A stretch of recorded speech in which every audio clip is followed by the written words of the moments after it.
Sean bienvenidos en este segundo video. En esta ocasión les estaré hablando sobre esterilización, desinfección y antisepsia, que no son más que procedimientos que se utilizan en ámbitos tanto hospitalarios como de laboratorio para la eliminación de microorganismos patógenos.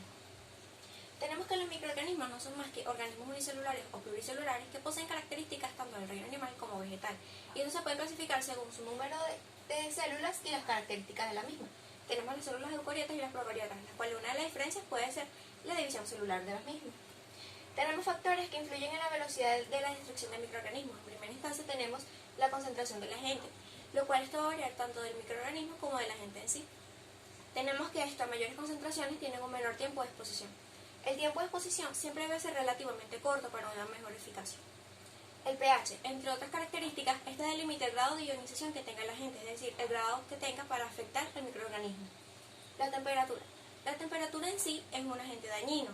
Esto tiene que tenerse en cuenta cuando se le añade un agente antimicrobiano, debido a que esto puede alterarlo o inclusive llevar a un mejor resultado, pero no todos son efectivos con esta temperatura. Por ejemplo, algún compuesto de fenol es mucho mayor efectivo o tiene una mayor eficacia a 42 grados que a 30 grados. La resistencia, esto va a variar tanto del agente antimicrobiano que se utilice como del microorganismo. Podemos tener en cuenta de que existen muchas variedades de microorganismos los cuales pueden ser resistentes por su pared celular o por su pared de esporas. Y por último, el estado fisiológico de la célula. Poniéndonos un ejemplo más básico tenemos que las células nuevas pueden ser más destruidas con mayor facilidad que las células viejas que son metabólicamente activas, esto debido a su pared plasmática. La esterilización. La esterilización no es más que el procedimiento donde se limitan en su totalidad los microorganismos, incluyendo las formas más resistentes. Tenemos que los mecanismos de acción van a variar dependiendo del agente que se utilice. Estos se pueden agrupar de diferentes maneras o tiene diferentes métodos. En este caso van a ser los agentes físicos, agentes de vapor de gas y agentes químicos. Tenemos en primera instancia el calor húmedo, el cual desnaturaliza las proteínas o se funciona con una coagulación de proteínas. Tenemos el vapor a presión, tintilación y el agua hirviendo. El más efectivo es el vapor a presión, que es el autoclave. El autoclave funciona a 15 libras de presión a 121 grados por 15 minutos. Esos 15 minutos se cuentan a partir de haber llegado a los 121 grados. La tintilación es un método fraccionado y a veces no se puede lograr el método deseado. Y el agua hirviendo debe utilizarse luego de los 10 minutos en que éste se encuentre hirviendo. El calor seco. Calor seco deshidrata las células. Tenemos el aire caliente y la incineración. El aire caliente se utiliza en una especie de horno donde se coloca de 160 a 170 grados en un periodo de 2 a 4 horas. Y la incineración es un método muy efectivo debido a su eficacia y a su rapidez. Pero esto tiene una limitante debido a que es un contaminante del ambiente. Filtración. Tenemos que existe un sistema de filtrado muy eficaz debido a que esto tiene pequeños poros donde se inserta gas o líquido, donde este va a taponear, en otras palabras, el paso de los microorganismos, aunque pueden haber algunos mucho más pequeños que puedan pasar estos poros. Y por último tenemos las radiaciones que son ultravioletas y las ionizantes. Las ultravioletas son aquellas que las absorben tanto los ácidos nucleicos como las proteínas, provocando así mutaciones, que al momento de leer el código genético, esto puede provocar desestructuración e inclusive daños en sus funciones vitales, y esto lo provoca más adelante la muerte. Las ionizantes son aquellas que están relacionadas con los rayos X, gamma o beta, entre otros, provocando así cuando se combinen con el agua o con otros solventes, provocan radicales libres, lo cual pueden provocar diversos daños en la célula. El vapor de gas. Tenemos el óxido de etileno, formaldehído, peróxido de hidrógeno y gas de plasma. El óxido de etileno y el formaldehído funcionan como agentes alquilantes, es decir, que estos detienen la reproducción dañando los ácidos nucleicos. El peróxido de hidrógeno es uno de los gases más eficaces debido a su naturaleza oxidante. Y el gas de plasma es un derivado del peróxido de hidrógeno, y esto se utiliza más que todo o sobre todo de una manera más consecutiva que el óxido de etileno debido a que sus productos finales no son tóxicos. Tenemos los agentes químicos que son el ácido paracético y el glutaraldehído. El ácido paracético es un oxidante excelente, tiene una actividad muy eficaz y sus productos finales no son tóxicos. Y el glutaraldehído se utiliza al 2% en soluciones alcalinas, los cuales demuestran una esterilización mucho más efectiva, ya que también actúa como un agente alquilante.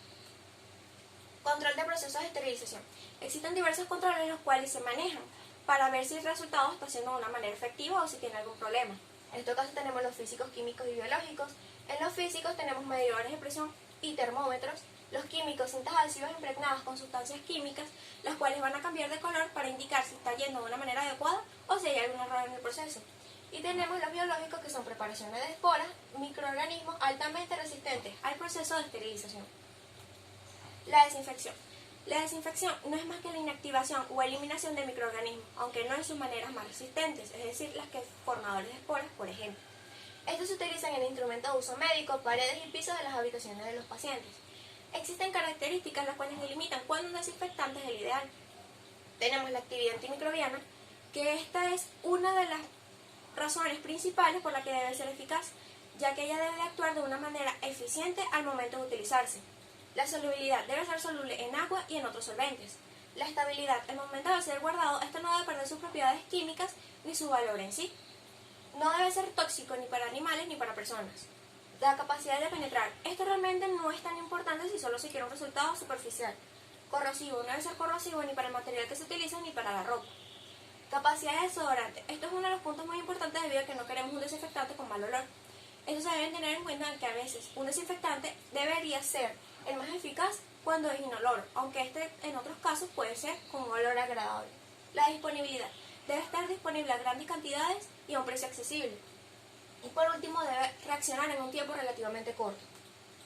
Categorización de los desinfectantes. Estos se categorizan en tres partes. El alto nivel, que son para objetos de procedimientos invasivos, como los endoscopios. Tenemos el nivel intermedio, que es para limpiar las superficies e instrumentos en los que es poco probable la contaminación, como lo es un espéculo vaginal. Y tenemos el bajo nivel, que es para tratar instrumentos y dispositivos no críticos, que son los que se utilizan a superficie, como lo son un estetoscopio. Mecanismo de acción. La mayoría de los desinfectantes se agrupan en tres categorías: los que lesionan la membrana celular, inactivadores irreversibles de proteínas y los que lesionan los ácidos nucleicos. Esto va a variar dependiendo del nivel. En el alto nivel son los inactivadores irreversibles de proteínas y los que lesionan los ácidos nucleicos. Tenemos que este nivel, una característica muy resaltante, es que a veces lo confunden como un esterilizante, debido a que tiene un alto rango de desinfección. Y de hecho, otras razones es por las que se utilizan mayormente los métodos parecidos a los de la esterilización, como el óxido de etileno y el glutardaldehído. Se utilizan en este caso en los altos niveles de desinfectante, pero más que todo se utilizan en la esterilización, ya que no se tiene un efecto como tal que se desee en este caso. El formaldehído. El formaldehído se puede utilizar en este caso tanto líquido como gaseoso, pero el gaseoso se utiliza para desinfectar ambientes, muebles y entre otros. Y el peróxido de hidrógeno en este caso se utiliza al 10%. El nivel intermedio. El nivel intermedio daña tanto la membrana plasmática como los ácidos nucleicos. Tenemos los agentes oxidantes, que son los que oxidan tanto con los grupos sulfhidrilo y disulfuro en la inhibición enzimática. Los halógenos. Los halógenos se pueden dividir en dos partes: los compuestos de cloro y los compuestos de yodo. Los de cloro son uno de los desinfectantes más económicos, más utilizados por el hombre, e inclusive más inocuos para el hombre, es decir, que son menos dañinos o que no son dañinos. Esto se utiliza para la inactivación de la pared enzimática, para la inactivación de las enzimas y el daño a la membrana plasmática. Tenemos los compuestos de yodo, que también son uno de los más eficaces o uno de los más reconocidos al nivel de los halógenos, y el yodo inactiva tanto la precipitación de las proteínas como dañando la membrana plasmática. Esto se puede encontrar en soluciones, tinturias y yodóforos, aunque este último se utiliza más que como un antiséptico. Compuestos fenólicos. Esto simplemente se utiliza como un patrón, debido a que tiene un nivel de toxicidad muy alto y un nivel carcinógeno. Y alcohol. El alcohol se encuentra tanto en los desinfectantes como en los antisépticos. En este caso de desinfectantes lo tenemos que este funciona en concentraciones del 60% al 80%. Y por último tenemos el bajo nivel, que se encuentran los compuestos de amonio cuaternario y los compuestos mercuriales, que estos dañan tanto la membrana citoplasmática como pueden absorber las paredes lipídicas. Tenemos que los compuestos de amonio cuaternario son aquellos catiónicos capaces de dañar la membrana plasmática, y los mercuriales son aquellos que inhiben la acción enzimática. Y por último, para cerrar el tema, tenemos los antisépticos. Los antisépticos no son más que productos químicos utilizados sobre tejido o la piel. Tenemos el primero, que es el alcohol. El alcohol, como ya mencioné, también se utiliza en los antisépticos, que a 95 grados se utiliza tanto antes de una inyección, una punción lumbar, inclusive el lavado de manos. Tenemos los yodóforos, como lo mencioné, son derivados de los compuestos de yodo, y estos se utilizan igual que el alcohol, pero tiene una diferencia en que él aumenta en su valor de toxicidad. La clorhexidina. La clorhexidina es un buen antiséptico, pero este tiene una diferencia con el alcohol, que ella actúa en un tiempo menor. Para clorometaxilenol.